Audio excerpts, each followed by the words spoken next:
네, 오늘은 제가 그냥 제 나름대로 적정 주가를 찾는 방법이라는 주제로 저의 관점을 말씀드리고 그냥 예를 들어서 팔란티어를 조금 예를 들어 보도록 하겠습니다. 일단 매수 매도에 대한 추천도 아니고 그 다음에 제 방법이 100% 맞다라는 보장도 없기 때문에 그냥 여러분들도 저는 어떻게 하나 그냥 참고용으로만 봐주시면 좋을 것 같고요. 일단 적정 주가를 찾는 방법은 굉장히 많은 것 같고 그 다음에 제가 내린 결론은 적정 주가를 찾는 것 또 어떻게 보면 정말 신의 영역이고 정말 제야의 고수의 영역이지 일반인들이 하기에는 쉽지 않다라고 생각이 듭니다. 저 또한 마찬가지라서 정확한 가격을 맞추려고 노력을 하지는 않아요. 그렇지만 너무 과하게 비쌀 때 아니면 너무 과하게 저렴할 때 이럴 때를 좀 판단하는 저만의 그냥 기준은 있기 때문에 그 방법을 공유 드리려고 합니다. 어려운 게 아니라서 여러분들도 손쉽게 적용해 보시면 좋을 것 같아요. 그리고 또 한 가지는 가끔 제가 유튜브를 하는데 저는 전업 투자자도 아니고 전문적으로 주식 교육을 받은 사람도 아니기 때문에 기술적 분석을 기본적으로 하지는 않습니다. 그냥 저 나름대로 가장 중요하게 보는 거는 그 회사의 사업성과 그 다음에 비전, 그 다음에 기술력, 그리고 중요한 건 그 회사를 이끌고 있는 수장, CEO가 누구인가, 이걸 저는 가장 중요하게 봐요. 그런 관점에서 사실 기술적 분석은 크게 의미 없다라고 생각은 하지만 그럼에도 불구하고 한 번 정도 확인해 본다면 조금이라도 수익률을 더 챙길 수 있지 않을까라는 생각입니다.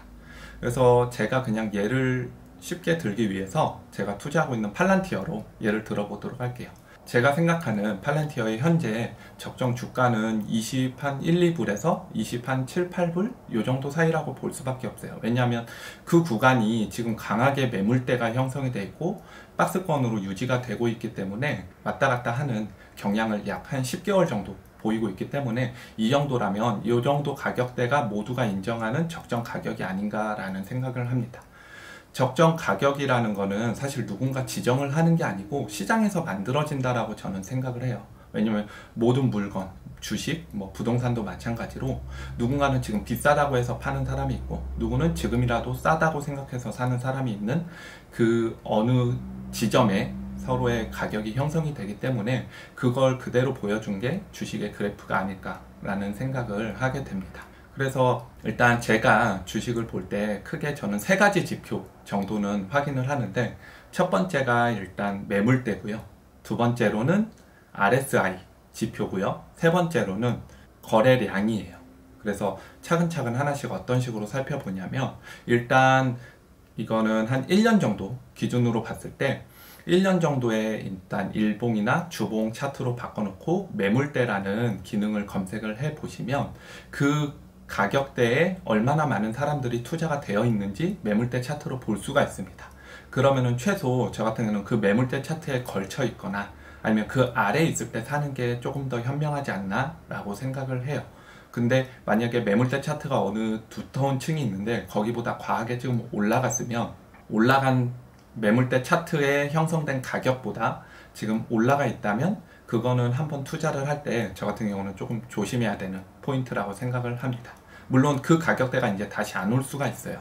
그렇지만 조금 기다리다 보면 다시 매물대로 회귀하는 경향도 있고 그리고 또 위에서 다시 매물대가 형성되려고 하는 조짐이 보일 때도 있고 하기 때문에 여러분들도 매물대는 한번 확인해 보시면 좋을 것 같아요. 예를 들어서 팔란티어 같은 경우는 지금 매물대가 21불에서 27불 사이에 굉장히 강하게 형성이 돼 있거든요. 근데 반대로 제가 또 하나 투자하고 있는 어펌의 경우는 과거에는 한 60불대에 굉장히 강한 매물대가 형성이 돼 있었어요. 근데 최근에 어펌이 너무 주식이 급등을 하면서 지금은 100불대에 매물대가 또 강하게 형성이 돼 있는 모습을 볼 수 있습니다.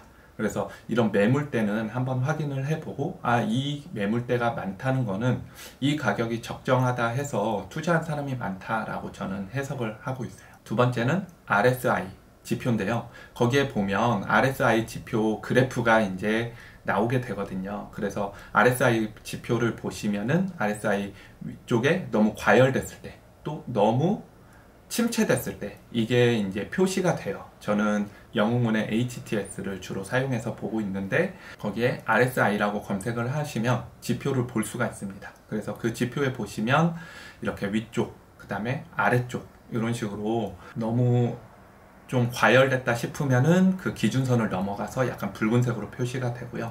너무 좀 관심도 갖고 그다음에 투자가 거래가 활발하게 이루어지지 않고 침체됐다 라고 생각이 될 때는 기준선 아래에서 파란색으로 표시가 되고 있습니다. 그래서 저는 요거를 통해서 약간 부분적으로 매수 매도를 할 때가 있어요. 그러니까 장기 투자로 봤기 때문에 전량 매수 매도를 하지는 않지만 너무 과하다 싶으면 일부는 적당한 내 감에 의해서 이번에는 살짝 이익 실현을 해도 괜찮겠다 하면 전체 주식 중에 몇 프로 정도 소량은 조금 이익 실현을 하는 경향이 있고, 그렇게 했다가 또 잠시 기다리면 또 이게 침체로 올 때가 있습니다. 그러면은 그때 다시 빼놨던 돈을 그때 다시 투자하고 이런 식으로 좀 하는 방식도 있는 것 같아요. 그리고 마지막으로 거래량인데요. 거래량은 정말 중요한 것 같아요. 거래량이 특히 어떤 포인트에서 저는 중요하다고 생각을 하냐면, 팔란티어를 예를 들면 21불 때도 있었고 26불 때 이런 식으로 강하게 거래량이 한 번씩 터져줄 때가 있어요.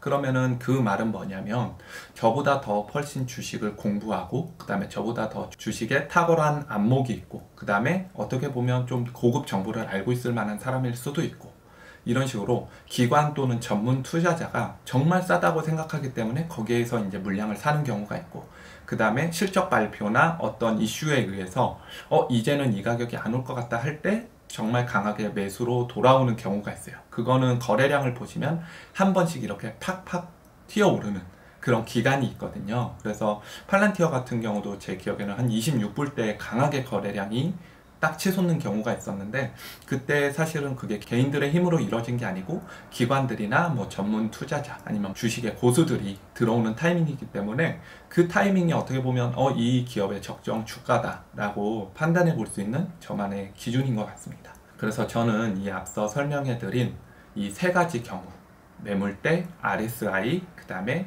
거래량, 이 세 개를 가지고 적정 주가를 판단하고 있고, 여러분들도 이 방법은 그렇게 어려운 방법이 아니라서 정말 기본적인 방법이니까 이 정도만 파악을 해서 주식을 매수나 매도 하시더라도 조금 더 안정적으로 운영할 수 있지 않을까라고 생각을 해서 제 방법을 남겨보았습니다. 앞서 말씀드린 것처럼 매수나 매도에 대한 추천은 당연히 아니고요. 그리고 제가 다시 한번 말하지만 전문 투자자도 아니고 그냥 평범한 사람이지만 그냥 제가 하는 방식이 이런 방식도 있다 정도로만 봐주시고, 그리고 혹시라도 좀 도움이 되셨으면 하는 마음에서 이렇게 공유를 드려보니까 참고해 주시면 좋을 것 같아요. 네, 오늘 영상은 여기까지 마치도록 하겠습니다.